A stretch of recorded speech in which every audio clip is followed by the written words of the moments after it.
Making major moves. We going all in. Like we got nothing to lose. We making moves. We making major moves. We making moves. We making major moves. We making moves. Warning, I'm not a financial advisor. Don't blame me or any other random person that gives you some money tips for any of your financial decisions. I provide information based on research that may guide you to taking a deeper look at a particular company. However, in no way am I suggesting to invest or not invest in that company. Your decisions are that of your own. I present information that is readily available on the internet, and I piece together the story to create and provide a more holistic concept to create a bigger picture. This information is for educational purposes only. Ultimately, I'm a guy in a Spider-Man mask, and you should not take financial advice or information from me. What's up, everybody? I'm back. It's been, I guess I give myself a day. I do a video a day. I'm off for a day. I do another video the following day. So it's every other day I tend to put one out. But I have some questions that I would like answered. And I'm going to bring you guys into my thought process here. And the way I'm going to do that is at the end of this spiel of what I'm going to show you today and talk you through where we're, back in the past to where we are right now. I'm going to bring you in my thought process here. And these questions are, I guess, for us to ask amongst ourselves, even for myself. But I have some real questions here in regard to, the only way I'm going to show you guys is that to bring you into this is to show you. But let's just recap, okay?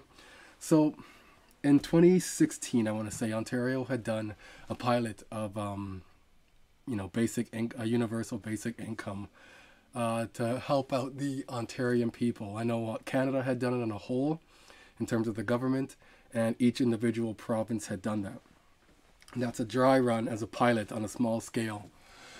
Okay? And then in 2021, in 2020, we had, the beer flu come out and scare everybody and put the whole world on lockdown at that point and kept people from going out. They put and instilled fear in people to even want to be fearful to go to other people. That way you're not talking amongst each other and trying to get out what's actually going on. The people that are afraid will click up together, and the people that are not will click up together, because frankly I'm tired of trying to reach out to, I'm not going to call them sheeple, just the people who are not awake, who tend to be more rule followers as opposed to defining your own rules in your life within your parameters, not being put into a box and fitting. But I'm going to do this in a couple parts, because this is going to be a longer than usual video here. Again, I'm going to throw this out. If you guys ever want to do a live stream together, like on a weekend or something, and you like that, and you think that'll work, and we can just go back and forth in terms of banter here, bring some of you guys into the live stream, and we can talk, just, chit chat about the regulations, where we think it's going. We can speculate. We can have a good time. I do hope you guys appreciate the content I bring out here and how I bring it out. I try not to do what everybody else is doing. I don't like to read news and just be like, oh, the news came out.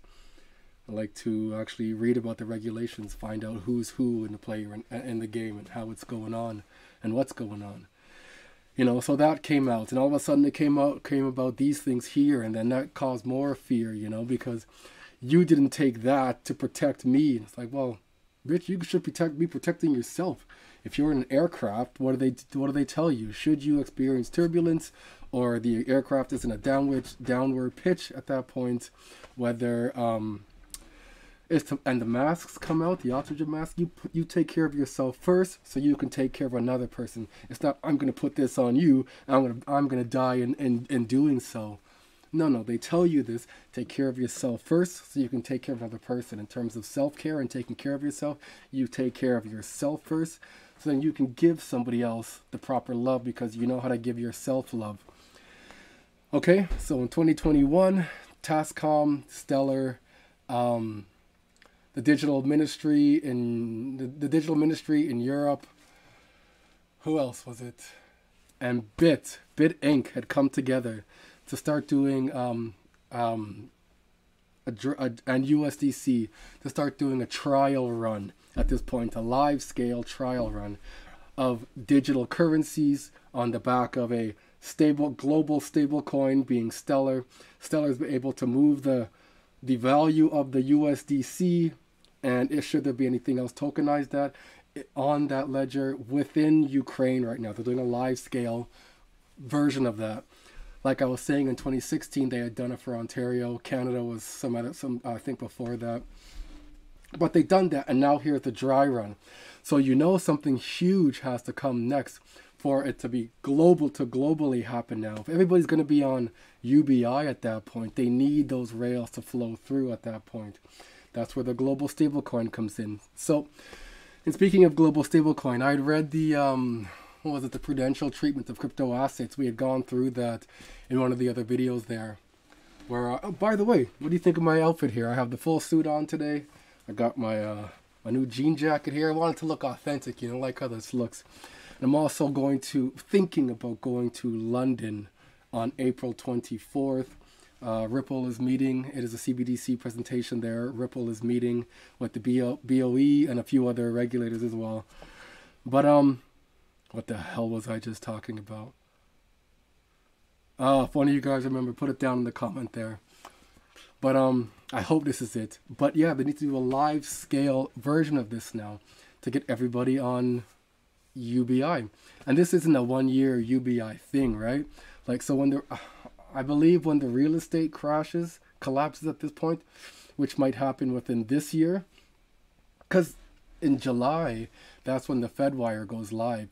I don't know the exact date, but in March 20th, that's when ISO 20022 is slated to go live at that point. It's the go date. What the implications are of the go date, I'm not 100% sure. I know particular languages or scripts are going to be utilized at that point because some of the newer, richer data that's going to be coming through ISO 20022 back into the old small one again, the old MMT language has to truncate it. So from this, truncate it down to, you know, small enough so the old school can read it now. Because this is all money at the speed of the internet. I don't want to say at light. It's at the speed of the internet. The internet is not light. Shit. So, that being said now, they've done tests. They've done dry runs in different places now. And now they have to do a live, full-scale test to implement this. You don't just implement something like this by testing it and then assume, okay, it works. No, you have to use it. In aviation, we are now adopting a new system for the flight operations. I'm not in the flight operations. I'm in the maintenance operation. But the flight operation is implementing a new system. And for us to end with that system, we have to adhere to a particular date where we're using this system by. And we're not wholeheartedly in this system. We're using that system, but we're still holding on the old system. You have to hold it on the old system still, because should something go wrong with the new system, you have to find workarounds and talk to the manufacturer or the developer of this program and work out all the bugs with people on these things. But you got to hold your old one still too. You need to make sure you have that tried and true and that tested and you know this works. That way you have this data so you can still play with this stuff over here to make sure it's eventually gets smooth like this. And eventually there's the harmonization period, which I know that these individuals use. They call it the harmonization period. And I believe that's in 2020. So they say maturity is in 2025. So in 2023, I think we're going to start to go up till 2024. We'll have to get our shit together at that point, all right? This is where they're going to draw on. They've been drawing on liquidity already. So we've gone from here in the market and we're going up here in terms of rate increases from the FOMC, from Canada's been doing it at the Bank of Canada. Christine Lagarde out in Europe has been doing it. They're all doing it all around. They're trying to fight inflation, they say. Anyways, we're at a point now where they've leveled off. And I say leveled off because they were going aggressive at first. It was 0.75, 0.75, 0.5, 0.5. And you can see them tapering off 0.25, 0.25, 0.25. So we're still going up. But then where do they level it out at that point? And then when it comes down, they say it's going to be a, what do they call it, a soft landing. There's no soft landing. They're going to go live at this point now. When it goes down, and I believe it is real estate at that point, because it's all over leveraged. Everybody's over leveraged. BlackRock is leveraged to the, man, Grayscale. You have Zillow. I remember there, Zillow is over leveraged. Like, everybody's over leveraged, you know? So these companies are going to take hits or fall and disappear. And that's where you and I come in to snatch this stuff. So as it goes down, the use case for on-demand liquidity goes up. You need that liquidity to supply that universal basic income. So is it an immediate, I don't know where that intersection is. You know, when this is going down, this is going up. There's an intersection, right? Like we're somewhere in here. I don't know where that intersection is and when it's going to be used. But once it hits that intersection, and then the on-demand liquidity goes up on the back end for wholesales, and then on the front end for retail. So the structure that they have the hard asset at that point. And please don't quote me on this. This is what I heard in terms of what these hard assets can be. But I can give you the structure in terms of how this is all backed up. You know, the money, the currency, sorry, is all backed up. So some of the assets, the pegging assets, what they call a pegging asset or reference asset, could be gold, silver, diamonds, jewelry, not jewelry, but diamonds, oil, I guess things along potash, depending on where you are. Because individual states, specifically in the States, individual states, they might have their own digital fiat dollar of sorts as well. I heard one of the governors talking about that. Who it was, what episode, I don't recall. But, yeah. I'm having a brain fart again. This does happen from time to time, especially when you're ad-libbing with yourself here. If I was in a conversation with someone, it would keep the conversation going. But where am I at here?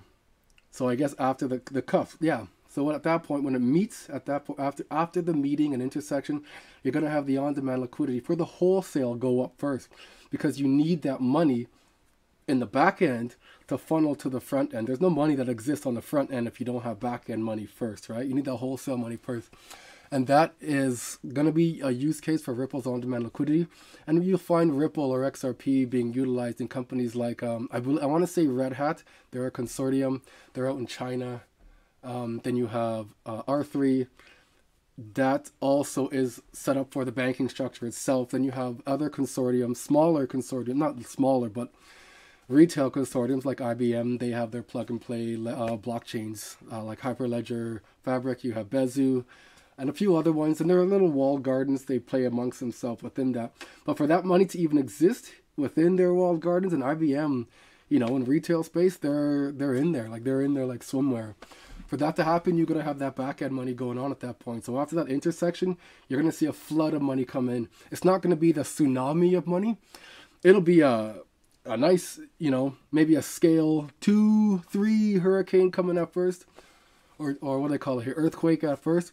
Where you'll see the ground start shaking. You're going to grab something at that point. You're going to hold on. It's going to get bad, but it'll get better. So to some of you guys out there that are holding some of these utility assets, that I consider utility assets, at least, you know, XRP, XLM, XDC, they have their use cases. You know, XRP is for the wholesale side of things, working and partnering up with the banks. Then on the front end of things, you have XLM working with individuals like IBM. I believe they're also doing, or words slated to be doing. Andrea? Yeah, I get it. What do you want me to do with the fish? Can you put the fish in the oven, please? At this point, another 15 minutes, because the vegetables still need 15 minutes. All right, you guys, and I'm back. So I started cooking before I came down here. I set the timer because I made some fish, and I made some vegetables. I'm going to be roasting the vegetables. So I wanted the vegetables to be more roasted than the fish. So I put the vegetables in first, set a timer for 10 minutes. Now the fish is going in. My partner's looking after that. Mrs. Spidey is looking after that. We're looking to get married. Oh, I can't wait to marry her. Not this traditional marriage bullcrap, but like somewhere, you know, like in a forest somewhere with just something that'll connect us together. I call it a marriage. We call it a marriage because that's what we see it as. But it's really just a union of us. And and a coming together of two people who love each other. We're twin flames is what I call it, or what she calls it as well. But yeah, you need that liquidity at that point. All right, the supply chain is going to be hurting. It's going to be like gut punch. Grab it by the head and poof, it's going to be hurting. You know, and then you're going to have the front end. The retail is going to be hurting as well. No one's going to want to buy things. I wasn't cognizant of it when it happened in 2008, 2009, when the mortgage-backed securities out in the U.S. had crashed. And seeing this on the Wolf, was it the Wolf of Wall Street? I want to say that was the movie. But the way they portrayed that was like, oh man, I feel it. I feel that, you know, like you saw it happen. You saw them going around and, you know, doing the legwork, putting the sweat equity to find out if what was going on is real, if what Michael Burry was saying is true. And then when they saw it in the real economy, it was like, okay, this is happening. And when that real estate, those mortgage-backed securities had collapsed and people began to lose their houses, they recognized it at that point. They will recognize it at that point. And you will recognize it should you find yourself on universal basic income. And what universal basic income actually is, it's an acquisition fee for these individuals to put you or to buy you onto their product. Because these are businesses first, right? That's what everything is a business, right? And you are the retailer, you are the customer. They want to acquire you. So essentially, what is the cost of doing business to acquire a customer at that point? They found out that it's $2,000 a month in Ontario for people to go on the CERB. What the hell does that stand for again? It was the Beer Flu Emergency Relief. I don't know what the hell it stood for. But now they're going to call it UBI. So people were able to live on $2,000 a month, most people. But a lot of people went out, bought new cars, had dumb money is what the term is. I don't like to call people dumb. I do. If you act up and act stupid, I'll call you dumb. Because I call a spade a spade. I'm not being rude. It's just, you know, it is what it is. Don't take it as something rude, but recognize it within yourself that you're doing something dumb if I call you dumb. You know, internalize it and say, okay, what am I doing? That someone called me dumb. Don't get upset and then project anger and frustration. So, what is the cost to acquire you as a customer? What is the cost to acquire me as a customer? So if we own the actual assets in the background that are moving that value, you're not a customer that needs to be acquired, or the acquisition doesn't need to happen for you to be on their program. So I was watching, so since we're talking about wholesale here, movement in the background, this here is Partier. Whoops. Oh, everything closed. Let me just reopen that. This here is Partier. So the BIS came out with a Project Enbridge. It was known as Project Inthenon Lion Rock. And they did it out in Thailand. They did it out in the Swiss BIS in Switzerland. And I think it was the HKMA. And maybe Saudi Arabia, I want to say. Or the UAE, somewhere around there in the east. And this is what came out of it. Partier.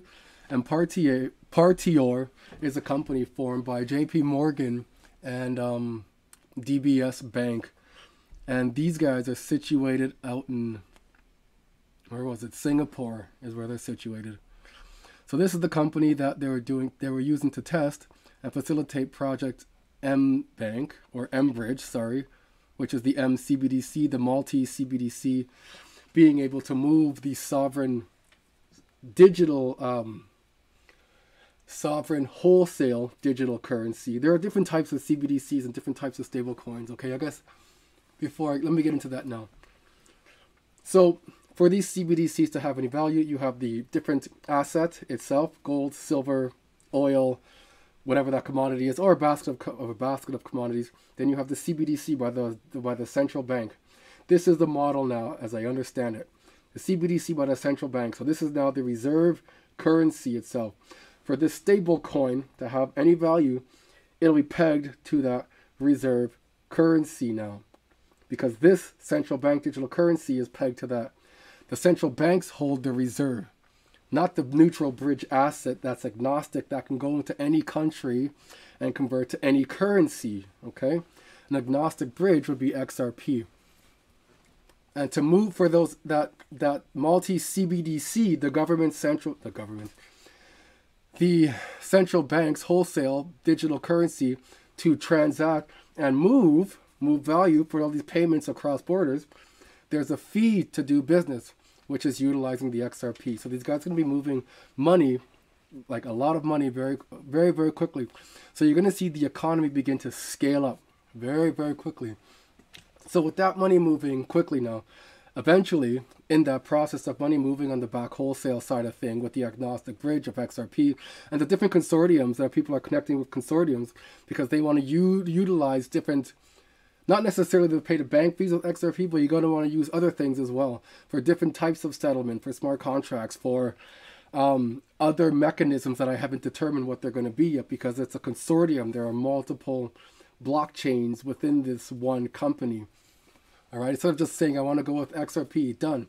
You can go with this consortium here because they got XRP, they got XLM, they got blah blah blah blah blah all in that R3. They got XDC within that, and you can just utilize all of them for whatever you need to do. So you could just, it's like you're going into Walmart. You're like, what do I need to get today?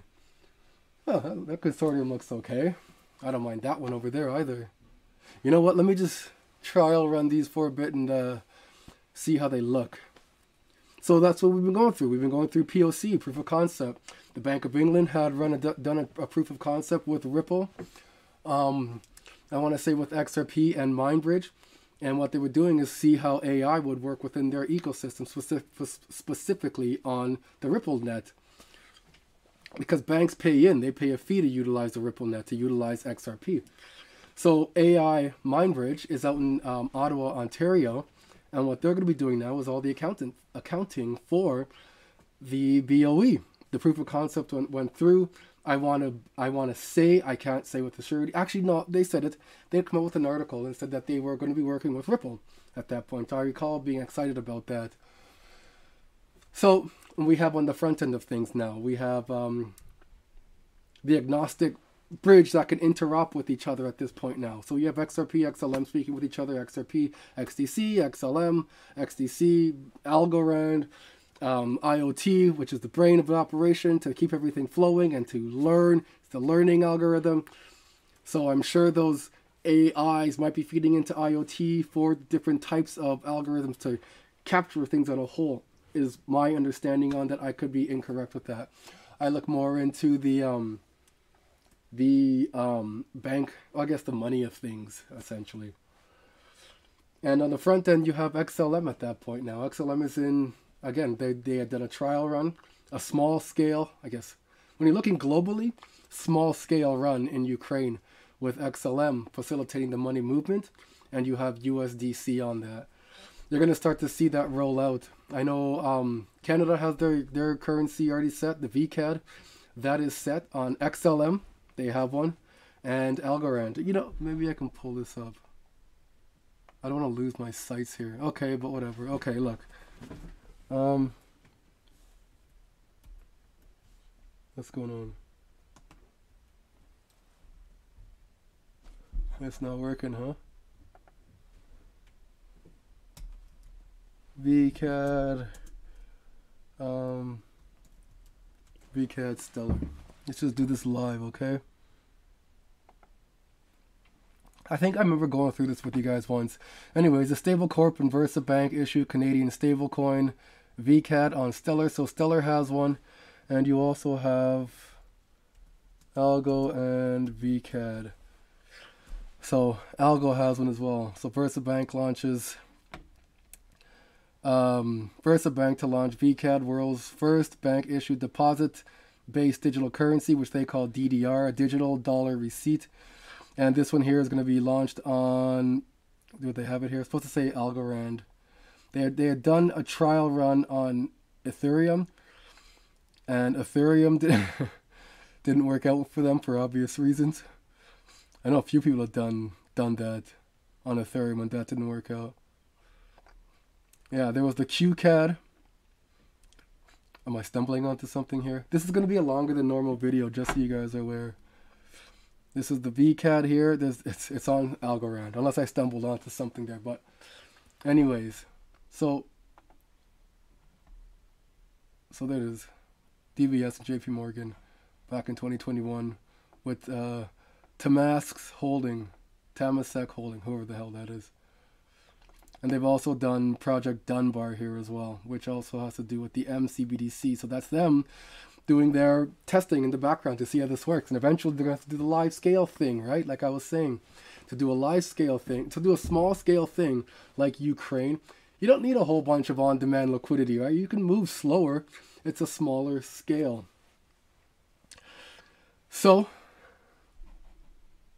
I want to take you guys through my mind now. A whole new set of risks. So this is what I was watching here on my run. I had gone out for a 5K run and I was listening to this and it got my mind thinking, and I want to get you guys into my thoughts here now, okay? So we can stop and talk about this. I'm just going to do this whole video and I'm going to break this video up into parts here. So it's going to end abruptly, okay? Sorry to say that, but it's going to end abruptly.